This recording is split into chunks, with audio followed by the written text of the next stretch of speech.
Bueno, hoy nos vamos a meter de lleno en un viaje de 30 años. Es la increíble historia de toda una generación de activistas estudiantiles en Colombia.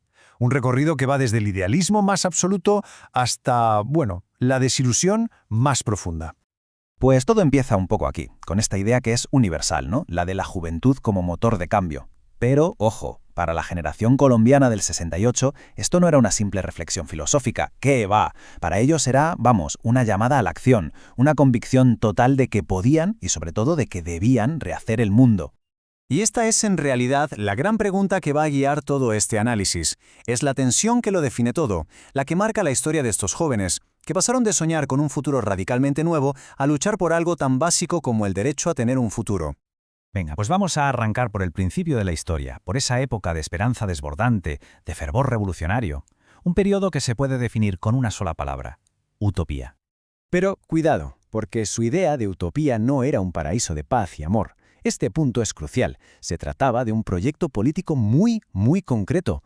Para ellos, la lucha armada no era solo una opción, es que la veían como el único camino posible para llegar a esa sociedad perfecta que se imaginaban.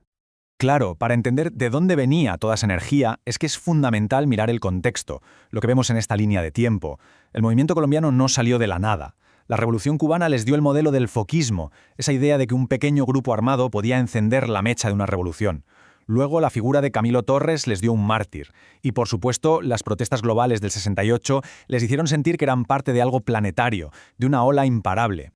Entonces, ¿cómo era un activista de la época? Pues a ver, era una mezcla de lo más curiosa. Lo mismo te los encontrabas protestando contra la guerra de Vietnam que escuchando a The Doors. Su compromiso político era total. Creían a pies juntillas que la revolución era inminente, que estaba, como se suele decir, a la vuelta de la esquina. ¿Y la universidad? La universidad era el centro de todo, la lanzadera para esa gran transformación. Mirad, esta cita lo resume todo, de verdad. Captura perfectamente la importancia que tenían estas figuras simbólicas. Es que Camilo Torres no fue solo un sacerdote que se unió a la guerrilla. Para esta generación, su muerte en combate lo convirtió en un mártir, y de alguna manera validó el camino de la lucha armada como un sacrificio heroico, casi necesario. ¿Y ahora? Ahora es cuando la historia da un giro de 180 grados. Porque todo ese idealismo estaba a punto de darse de bruces con una realidad brutal. El sueño se convirtió en pesadilla.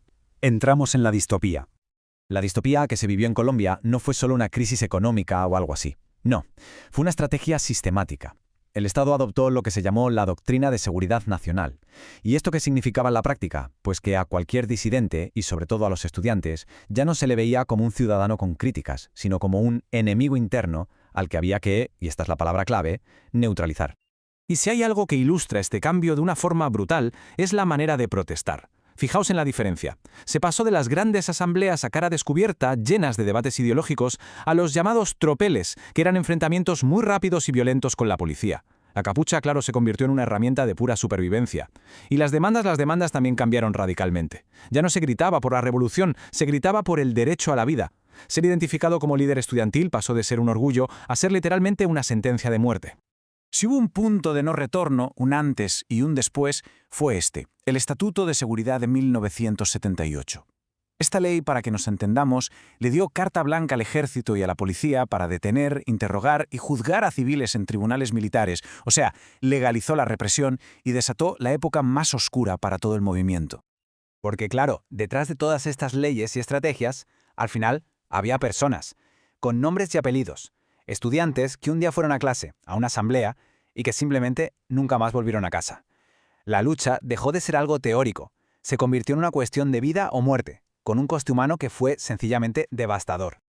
Vale, después de la brutalidad de la distopía, ¿qué es lo que queda? Pues ni el sueño de antes, ni la pesadilla de ahora. Entramos en una fase final mucho más gris, más ambigua. La era de la atopía. La palabra atopía es que es perfecta, porque significa literalmente sin lugar. Y es que describe a la perfección cómo se sentían. La caída del muro de Berlín, por un lado, y la represión interna, por otro, habían hecho saltar por los aires su viejo mapa revolucionario. Esta generación se encontró de repente sin brújula, totalmente a la deriva, pero con la necesidad urgente de encontrar una nueva forma de actuar en un país que se desangraba. Y justo aquí es donde vemos ese giro hacia el pragmatismo en estado puro. La séptima papeleta fue una jugada maestra, la verdad. En lugar de coger las armas, decidieron usar las urnas. Promovieron que la gente metiera una papeleta extra, no oficial, en las elecciones para pedir una nueva constitución. Fue un movimiento ciudadano, pacífico, que consiguió canalizar toda la frustración del país y forzar un cambio institucional profundísimo. Y aquí está la clave de todo, la gran transformación ideológica. Fue un cambio que nació de la necesidad más básica de todas, sobrevivir.